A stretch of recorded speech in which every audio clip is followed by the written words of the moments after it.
afternoon, everybody. I think we're here to defend people who are reporting a crime, exposing a crime.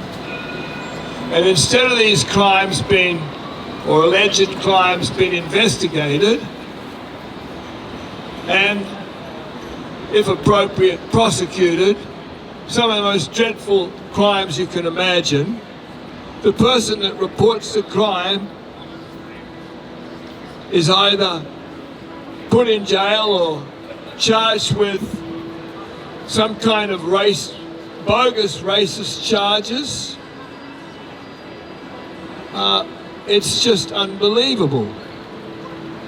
These people here, as far as I know, I might be wrong. If I am, please come and tell us.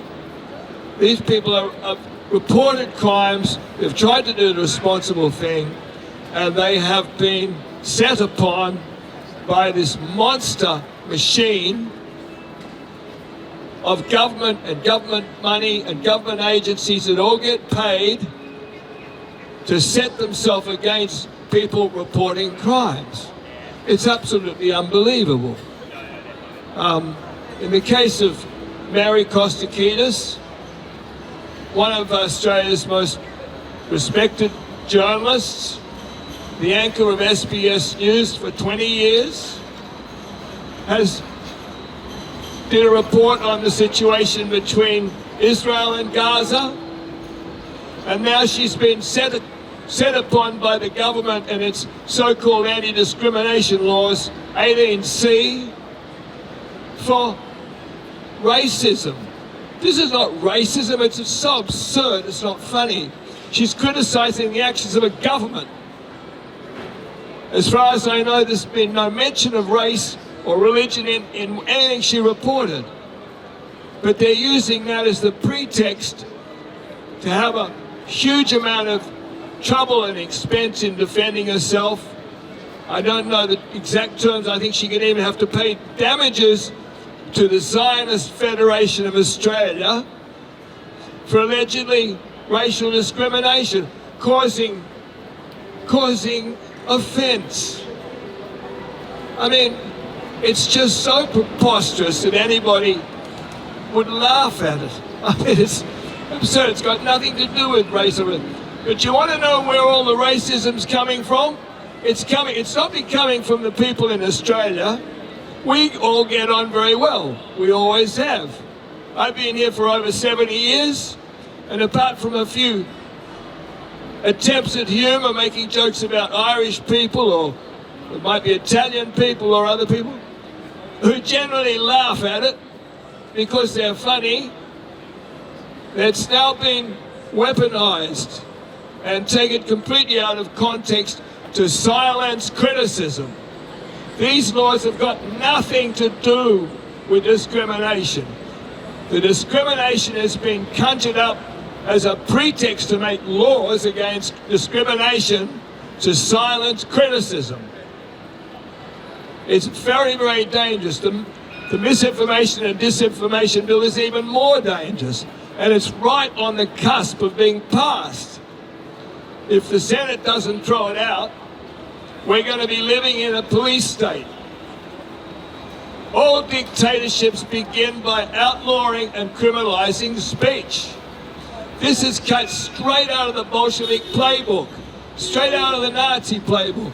There are countries all over the world where they'll come and pick you up for free speech. Well, everything should be criticized. Science should be criticised, politics should be criticised, government should be criticised. We cannot make the world a safer, better and more honest place and get rid of criticism when the wrongdoers are protected by laws. It's an old saying everybody knows about.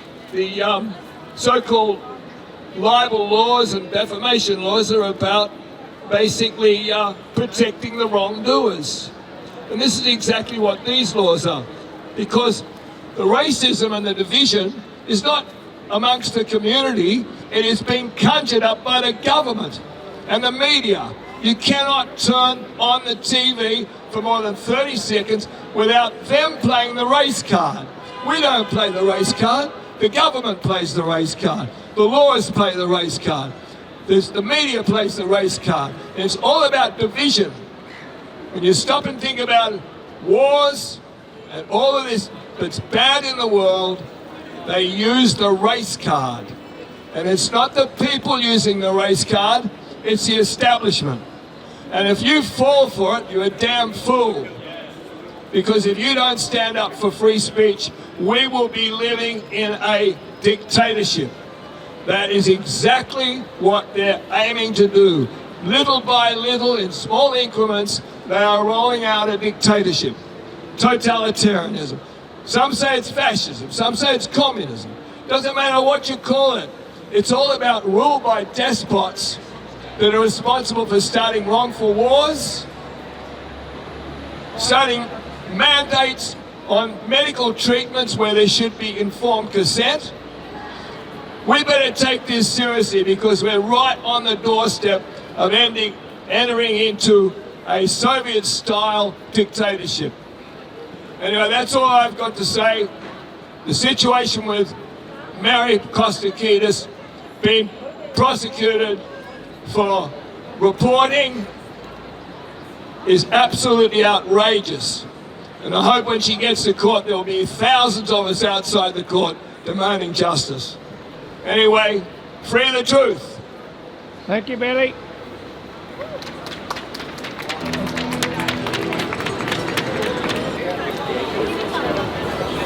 Testing.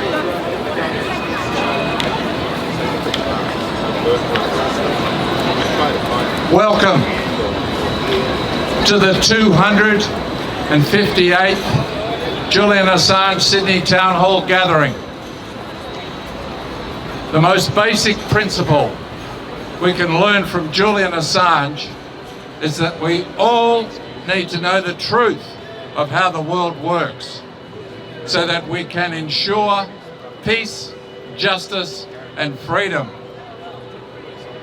There are powerful interests who depend on us not knowing the truth. If everyone could know the truth, the playing field would be level. But with only a few knowing the truth, the playing field is a precipice, with the few able to firmly position themselves at the top and everyone else either clinging on to preserve life or falling to their demise. We all know some truth about what makes this world tick. We know that the Australian government is not prepared to stand up for its citizens.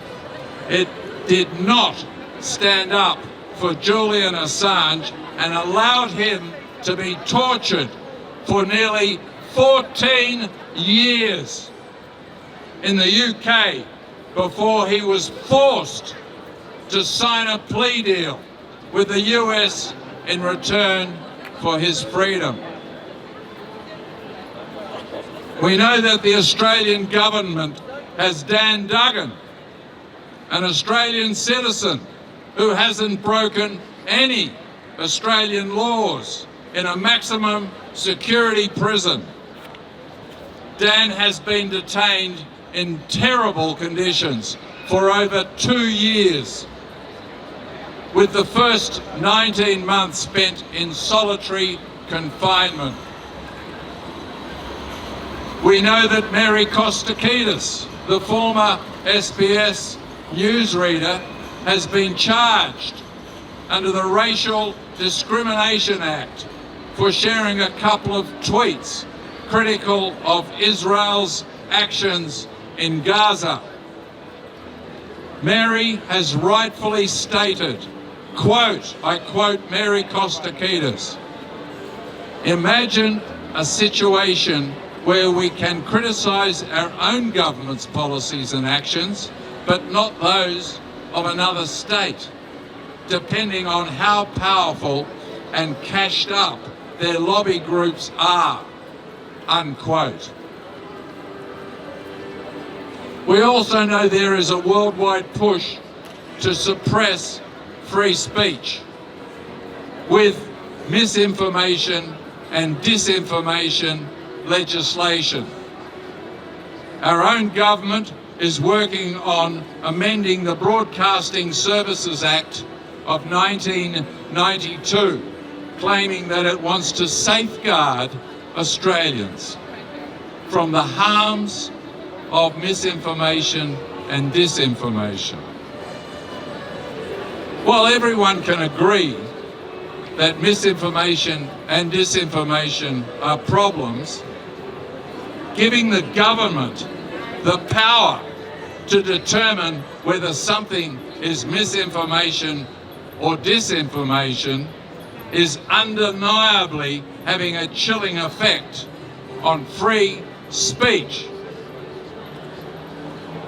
Whether information can be described as true or whether it is disinformation or misinformation will always be up for debate. So if we have laws preventing disinformation and misinformation, there will be little scope for anyone to say anything unless we stick to the statements the government has approved. The suppression of free speech or any kind of freedom takes us closer to totalitarian control and therefore needs to be resisted. We all need to realise that peace, justice and freedom depend on all of us being able to know the truth. Suppression of free speech makes it easier for corrupt power to hide the truth. We must therefore develop our own networks of truth, where governments cannot interfere with what we can and cannot say. That is the very essence of a democratic system. The Assange movement continues. Free, free, free the truth. Free, free, free the truth. Free, free, free the truth. Thank you. Thank you, Tony.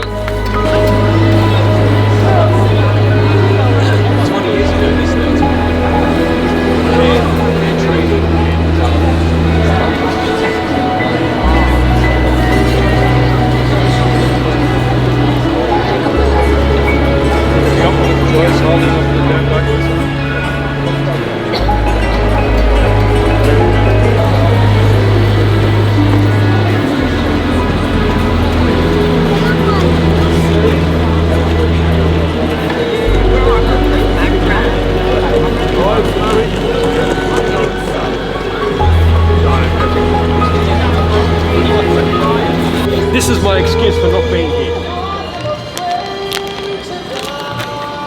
$500 appeal to get $30,000 plus. And I'm doing it because I've gotten, with this appeal you've got an extra expert report, which is an extra $1,500. And I've gotten already $1,800 from the other expert report. This is an expert report that inspects the other expert report, which I already got over $10,000 out of. But this is a further one to say, to finish the bloody job off on the bloody property that I'm on. So, Wow.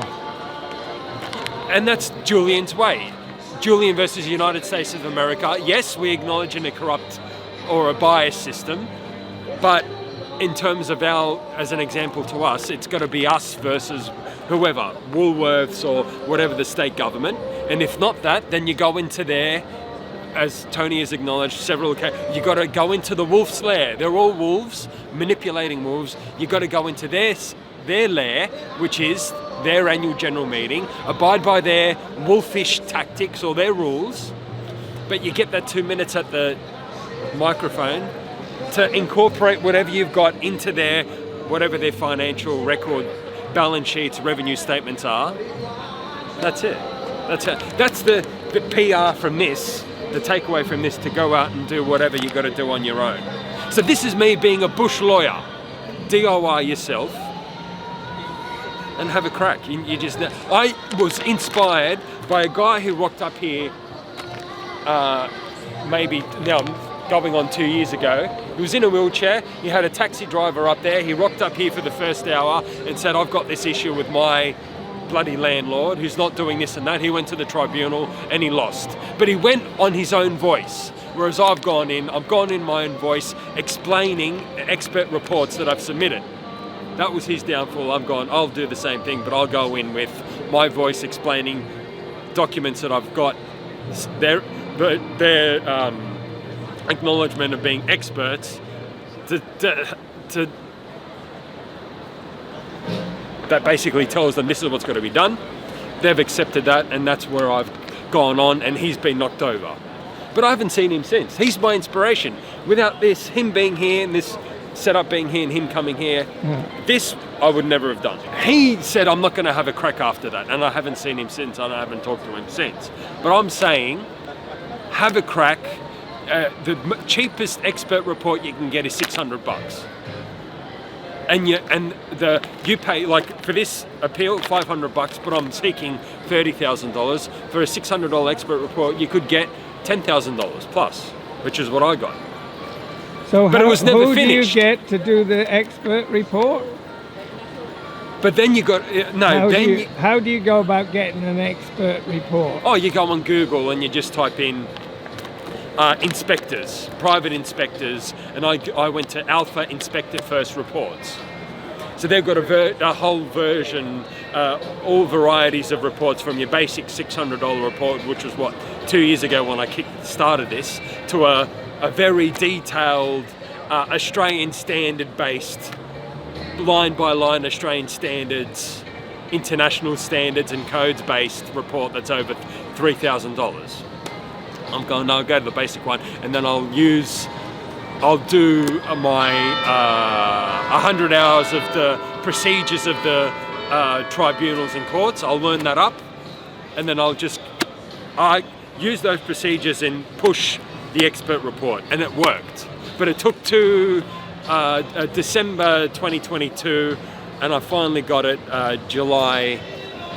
half July this year. Then I had to get an appeal to say they said no, we did all the work on the expert report. Then the tribunal said, all right, we acknowledge that, we want you to come back with another expert report to inspect the expert report that you first did, and then mirror it up with what they've done and what they were supposed to do. And this is where we're at. So it's coming on over 2 years. So it's an outlasting. It's not only it's not one hearing, it's at least 5 hearings that I got to this point. This idea is, rather than waiting for them to come to you, you go to them. Yeah. Be a bush lawyer. And you're not going to be put in prison for because you make sure you're not a vexatious litigant. So you know the procedures and the rules of the whether it be NCAT or district court or local court or Supreme Court. You do your 100 hours or whatever to understand that you're going in on legal principles and then incorporating them into whatever you're submitting or whatever evidence that you're giving. Should be they can't touch you. And that I learned again from here, as I said in the weeks previous, an Estonian lady who came here as a 33-year-old is now pushing on to... seen her. I haven't seen her. I was here for 5 hours talking to her, and she's basically a bush lawyer that I've become. Yeah. You know, broken English, like going to lunch, she just goes to court, whatever, district court, local court, Supreme Court. Amazing. What I found is it's not one hearing. They're very pedantic. The members and the magistrates, yes, they're biased where if you look into their backgrounds, that either if they're from the NCAT, they're chosen by the politicians, or if they're in the district or Supreme Court, they more or less live in the one area, which is Mossman or Point Piper. They more or less live in that area. despite that, there is still a chance because they don't want to sully their own reputations if you put a concrete argument down. They don't want me to then go to a higher court to have whatever decision they've said overturned. That's what they're fearing. So they've got fear as well. Sure. And that is open to every... This is the example of Julian Assange versus the United States of America. You, the individual going past here, rather than being called sheep or whatever, you have power. Have a crack. I would say that most people are just not going to have a go because they just want a quiet life. Go with the flow.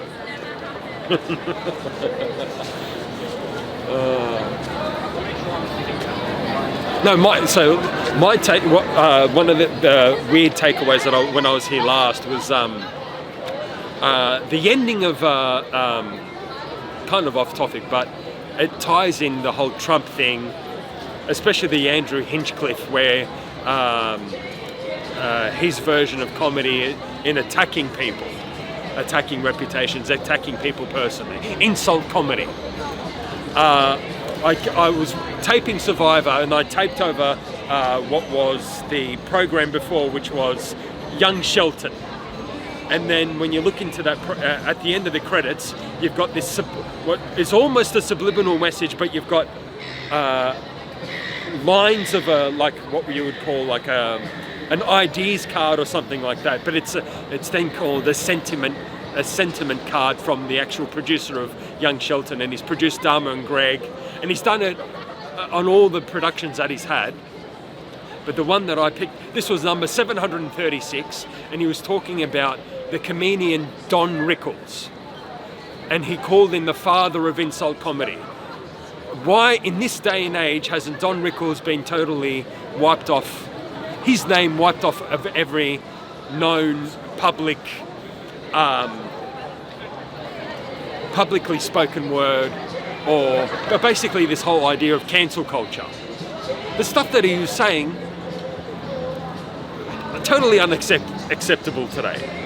Unless we just recently heard the bloody Trump rallying where you have Andrew Hinchcliffe come out and say there's a floating rubbish tip called Puerto Rico and all this other. So it's a continuation on that front, but it's not generally accepted. That's normally cancel culture. You're not going to hear from that person again. That was Don Rickles. If you had a talk show and you wanted a guest, you wanted Don Rickles. Even though he was probably going to insult you, he's going to insult your audience. So what made so this sentiment card at the end of the credits of Young Shelton, he says the way he was able to, the way he still resonates and the way he was able to get away with it, he insulted you or me or whoever, but the way he insulted it, you could apply it to everybody. So it wasn't a one-size-fits-all. He was insulting you, but it was a one-size-fits-all. It was a general insult that anybody hearing the insult could say, I get that. You know, he's got a point. He's looking at him personally, but that resonates with me as well. So that's why Don Rickles keeps living on. He isn't cancelled. The name still exists. He's considered the father of insult comedy, but taking that as a takeaway, where Assange through WikiLeaks has released and pissed off specifically a lot of people in America. How could they use the Don Rickles sort of example where he's insulted and you could say pissed off specific people, but then that insult has resonated everybody and then they've accepted the insult. So how do we get the release from WikiLeaks as a acceptance by everybody, to say, you know, what Julian did, Julian is head of WikiLeaks, what WikiLeaks did, you know, we should just stamp it as, that's the thing, it's not stamped as official history. So if you're doing a PhD now and you want to look at the way in which governments worldwide work, especially the Western world, you can't use that in your PhD thesis, any of that, even though it's the truth. So there's a cover-up in and of itself. I kind of put that to Tony, and Tony says, I'm happy, but he saw this is the first time, and anyone he put this question to him that I put today to him, and the first time he's sort of thought about it. And I said, Tony, what happens with this? How does this shut down? How are you satisfied in your own mind to walk away from this and say, you know what? Weeks and weeks, hours of doing this, coming here on a Friday and then going to Hyde Park and whatever. What then satisfies my mind, my psychology, to then walk away from it? And Tony said, when Julian Assange is free enough to come here, go to the microphone and talk and say what he's got to say. Right now, he can't do that. And that's right now when we look at the new posters that have come up when he's gone to Europe and he's invited by the European Committee, and whether he was a political prisoner. And his first minute that he was talking, Julian says, I'm finally among friends. Well, we ourselves consider we're still his friends. We're still here trying to fight this system. Or expose the system, or say, you know, not everything is right. Wake up, people. Sign our petition. We've still got people. DUGGAN and all the rest, and Boyle, and you know, and it's probably that list is probably gonna be added to. So, gathering all of that together, you versus this, and continuing with this, I guess it could be the fact, because I then spoke to Danny Lim, who hasn't been here in a while. You know, the horny placard carrying, sex is great and all the rest, smile for sex guy. He said, I think Tony's like a dog with a bone, and he doesn't believe that Julian will ever come here, Danny. And Danny said he was supporting Julian at least 10 years before Tony was supporting Julian. But he conceded that's not the point. The point is you still have to be out here and continue what you're doing, whether it be Tony or Danny and what he's pushing, to say you still got to keep doing, because people still have to be reminded that they are not just, and as you pointed out to me when you're saying not everybody can go to court and take on their landlord or whatever company, but then they still have to be reminded that that is a possibility. And by being here and by Danny doing what he's doing, he's still reminding people you're not sheep, you're not just conformed people, you still have autonomy, you still have power, you can still do things. Legitimately, not in a terrorist way of blowing stuff up, you can still, using the rules of the system, you can still do things. You can still change things. Think differently, yes, to what you're told to think like. Yeah, and it's got to start with thinking, because what I've just said is doing, going to court and doing. Doing this is putting this on is doing, but it's got to start with thinking. If you don't start with thinking, then you don't do the doing. So this is like a trigger for thought. Yeah. Hopefully, or trigger a confirmation to get action. Of some thought that you've already had. Yeah.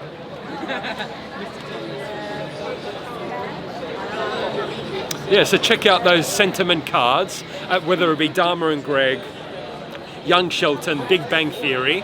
He's got these sentiment cards. He talks about COVID, he talks about actors' strikes and what have you, and then he talked about Don Rickles.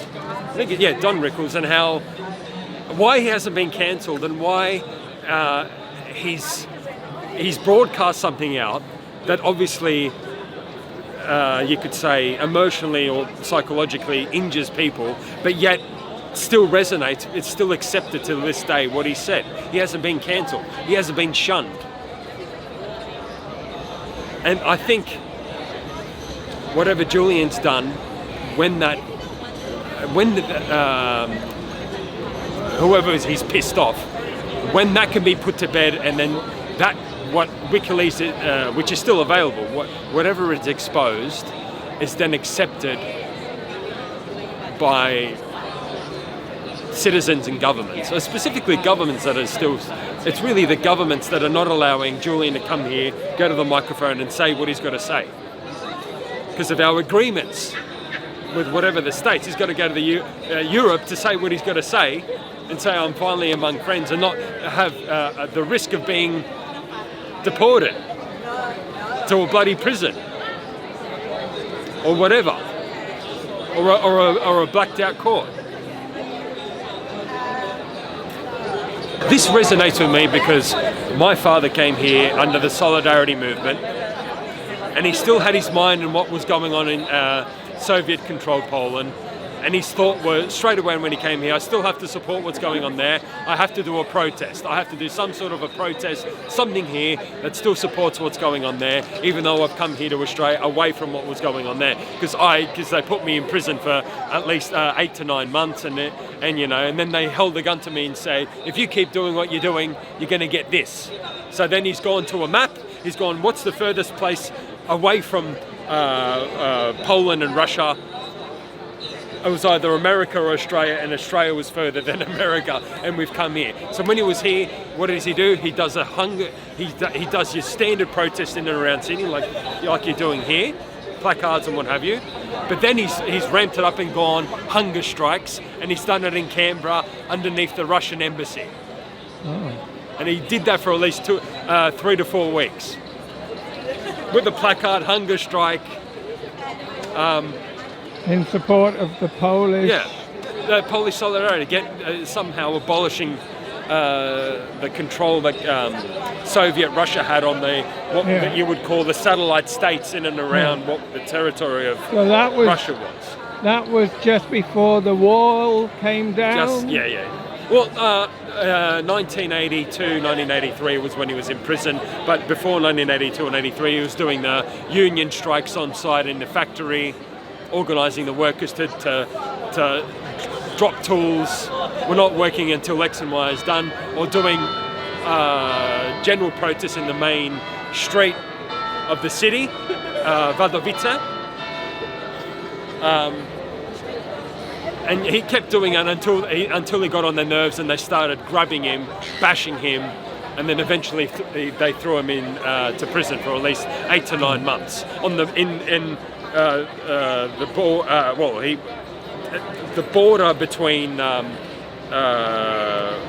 it wasn't Ukraine, it was the Soviet Union, so it was a prisoner camp in the Ukraine, and that time it was Soviet Union. And he was driven there for 8 to 9 months, and then once the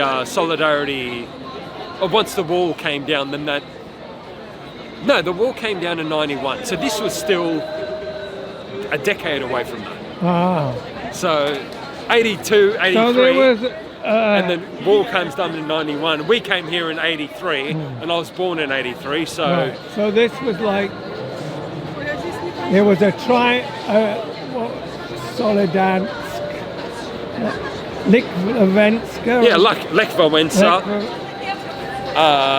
the Unionists at Gdańsk Wharf. You had the female crane worker called Anna Valentinowicz. So there was female, well-known females involved in it as well. But they then used what they called the shit police, what the locals in Poland called the shit police, to have Polish police under Soviet control turn on Polish workers. Crazy. Yeah. There we go. And they won their struggle. Yeah. At what point was that compared to the Berlin Wall coming down? I know they're different places. Well, they got concessions. They got concessions, but the Soviet government had to back off and then give them concessions because they wanted the society to continue as normal under the Soviet leadership. But those concessions then turned into like a ball, like a small little ball. They gave them concessions, so what we could get in the Czech Republic under Václav Havel. Havel would had to have seen that and gone, the Polish had gotten those concessions, and you had that little movement there. So we got the ball rolling, and the big ball that then knocked down. But really, it was the East Germany. The people who were already working in the system who were natives in Germany, but were scared shitless of who's spying on me, who's in, this sort of a 1984 type of apparatus that you saw with Orwell, but in East Germany. And ultimately, it was that people, the Germans that were operating under that surveillance system, that cracked. So it wasn't Ronald Reagan who came out and said, Gorbachev, please tear down this wall. It was a East German who was at a checkpoint, who saw these crowds who were forming just outside the Berlin Wall, and he's gone. He's the one who's gone. Shit, I might as well let him through. So it was totally by accident. He thought there's all these people gathering on this side of the West German side of the Berlin Wall, and he sort of panicked and he's just let him through. And that little trickle became a flood, and then all of a sudden, the whole of Eastern Europe went. So it was a total accident. And that bloke, who is he? And it's those types of blokes, unknowns, those are the ones who make history, who change systems. Not a Ronald Reagan and a microphone saying, please tear down this wall. Bullshit. Yeah, no. Well, It's we your need invisibles. people to have that in their mind that they could do something. Yes. Yeah. But he was scared. The guy at that checkpoint was scared to say, look at the mobilisation. He probably was thinking back 10 years, that was what happened by the ordinary people in Gdańsk and Wadowice and what have you in Poland. And then this is what happened in a year later in the Czech Republic or Slovakia under Václav Havel and all of these other movements, and then saying, shit, it's come here at my door, on my checkpoint with all of these people gathering. What the hell am I going to do? I'm just going to let them through. I don't want to see these people killed. I'm scared of the people who are watching me, but the danger is here with the normal people that have gathered here at my checkpoint. What am I going to do? And he's just panicked and left. He said, I'm not going to shoot. I don't feel I'm not going to shoot. I'm not going to call somebody, the guard, to shoot them. I'm just going to let them through. Yeah, because and that is the real history, like the WikiLeaks history that is unacknowledged. That's what caused the fall of the Berlin Wall. Christian beliefs of not killing, it says they should not kill any. Yeah. The unknown ghosts of society cause the greatest of change. I guess it's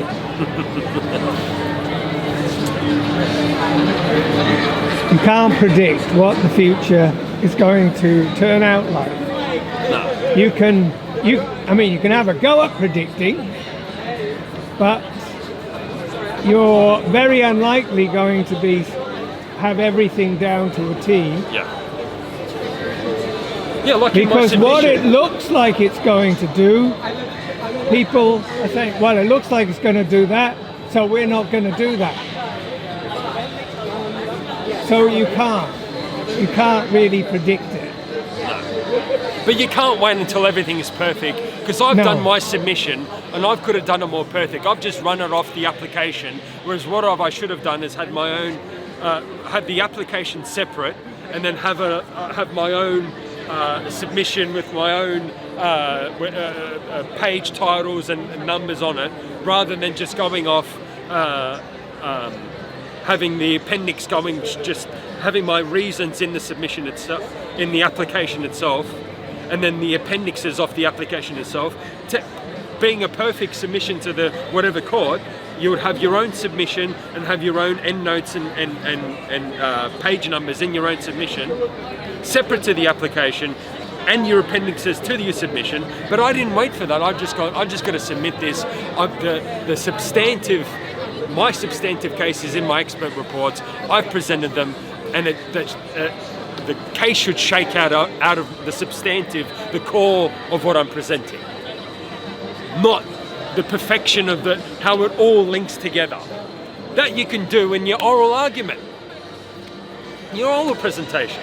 But there is others that have to have it all perfect. I'm saying you don't have to have it perfect. As long as you have the substantive stuff there, you then bring it together in your argument. You have to play their etiquette. Their rules, their procedures of the court. Yeah. As with the AGM, you've got to play by their rules.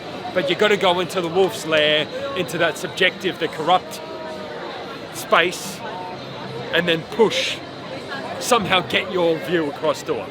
And I reckon it comes down to Rudyard Kipling's poem If. And then he's gone, treat triumph and disaster as two imposters that are just the same, ... then you will be a man, my son. So just treat being totally humiliated, totally, a fear of destitution, but the triumph is you change the bloody system. Or you win lotto or whatever, but you've got to treat those two just the same. And then Kipling says, then you'll finally be the person you're meant to be, a man, my son. No, the person you're meant to be, the person, your destiny. You know? Poem If, Rudyard Kipling's If, or that little board when they come out to play the final of Wimbledon, that's what the players are faced with, you know. You could win today in your match, you could lose today in your match, but treat them just the same. The two imposters, just treat them the same. It doesn't matter if you win or lose. You win that trophy and you hold it up and you got your check, or you're the loser on the chair looking at the winner with the trophy. Just treat them the same. Go out there, your first step out there is saying, I could win or lose, but I'm not going to focus on winning, I'm not going to focus on losing. Or with this, you don't focus on somebody coming past and saying, what the hell, you know, shaming you into, you know, why are you here? Julian's free. You know, the persons that are gone, they've done what they've done and released what they've released. They're against the government, so they deserve what they've got. Mm-hmm. And now, our true meaning and purpose of being here is saying no, because this could happen to you. That's why we're here to, like you said earlier, to invoke your thoughts and to say, oh, hang on, things aren't as what they seem. Just think about that, and then think about acting. Think about doing something about it. A lot of the people at Speakers Corner, especially the older folk, they say, look, we have our money, like I'm retired now, I have money in companies. They have AGMs to say to us, how are we managing your money to make more money for us? Ultimately, yeah, they're making money for them, but they're making money for us. And a lot of those people at Speakers Corner are happy for them to act like psychopaths as long as they're putting money in the form of dividends in their pocket, making that net profit to then make their dividends to then put into everybody's pockets who are part of their company. But what they don't realise is that model is being taken out of that company and into government organisations, and saying, if that works for profit, putting money into people's pockets, that can work for anything. Human right, and they were making the point they don't want to see make it purely. And you look at all the constitutions of the whatever corporations, however small, however large a corporation or company, their constitution is purely, how do we make the money? Who gets the money and where does the money go? And then that's reflected in the AGM. So you take that model and you put it to, your normal retiree and saying, that's perfectly fine. Don't bring activism, don't bring gender quotas, don't bring sexuality or culture or racism to anything like to an AGM. We just want it strictly about money and how you make the money and how we get the money. But that model, you could then apply that to the Labor Party. So Albanese is buying the property that he's buying, or you look at Paul Keating and his $20 million plus Potts Point house, or Malcolm Turnbull and his Point Piper mansion. They're just treating doing what the companies are doing, and then treating the political party as how much they can extract. Yeah, they get the accolade of being Prime Minister or Treasurer, but how much they can extract and put into their own pockets and then leave and be, and achieve nothing for them, what they've been put there for us. No. That's the danger of allowing that to continue as it is. Yeah. And just allowing it to be pure about making money, where does it go, who gets it, to then incorporating what is the benevolence? How are you benevolent to not introducing just quotas or anything like that, which to get your ordinary common people onto boards rather than just going to other companies and choosing the people who can best make the money, put them on our board, and so they can make money for themselves and for everybody else, but saying not only how they are making money, but what are they doing to society, how are they being benevolent? The benevolence, how are they contributing to the social fabric of society? And their answer is to look, they're the ones who are pushing the quotas and all the rest of it, to get away from putting normal people on the boards who aren't just interested in making money and nothing else, and just leaving it, and then just saying, and then pissing people off, your pensioners are saying, we don't want to see environmental markers, or whether we've achieved this from the United Nations, we've achieved this environmental goal, or we've achieved a gender goal of our employees and what have you. They push that instead of changing the makeup of the board. The real reason is changing the makeup of the board and getting the psychopaths out of there who are just focused on making money and nothing else, and just getting normal demarquee, sortition of ordinary people on the board, and how can that would be better to benefit society, because their heads aren't in purely making money for money's sake annually at the AGM. But this is a system, a 300 plus year system. I'm putting it, and I'm working on the blueprint from the Dutch East India Company 300 plus years ago, when it was a private AGM, where they were meeting in private and saying, how can we best make money for ourselves, to then that branching out to the public AGM and saying, we'll make the decision back at house, still in closed doors, and then we'll make this thing, make a public presentation to say, these are the people on the board, and this is the way we make money. And then we'll incorporate this gender, race, environmental, whatever standards into it, and everybody should be happy with that, and not think of, well, should we get the characteristics of how the boards are made up, and the thought processes and the reasoning behind why a company should exist beyond making money, changing that whole system up, that process up. If I, and I'm close to getting that blueprint up, if I get a blueprint up and I give it to anybody, and whatever the resolution, they can get up to the microphone and go, follow that blueprint, they should be able to put a company, those directors in their place, and do so without having to push money, because that's all the AGMs are right now. We're going, and that's why you'll always get a statement of whatever the gender quota of the workforce, or a statement of the we've reached this and this benchmark in our energy output.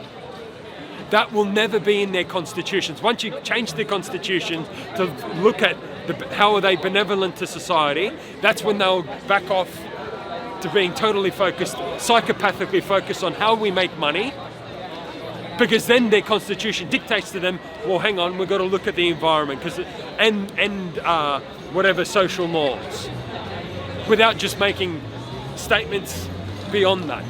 Because anybody can make a statement.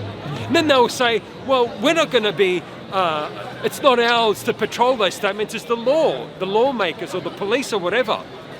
So they can make their statements, but they can never be held to task because it's not in their constitutions. We want happy birthday, everybody. We've got a birthday boy here. From the top, you ready? Happy birthday to you. Happy birthday to you. Happy birthday, dear Peter. Happy birthday to you. Hip hip! Hip hip! Hip hip! Freedom to the people!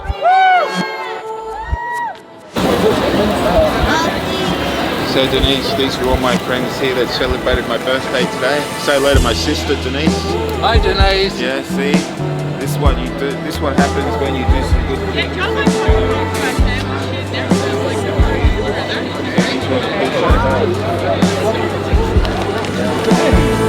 We are all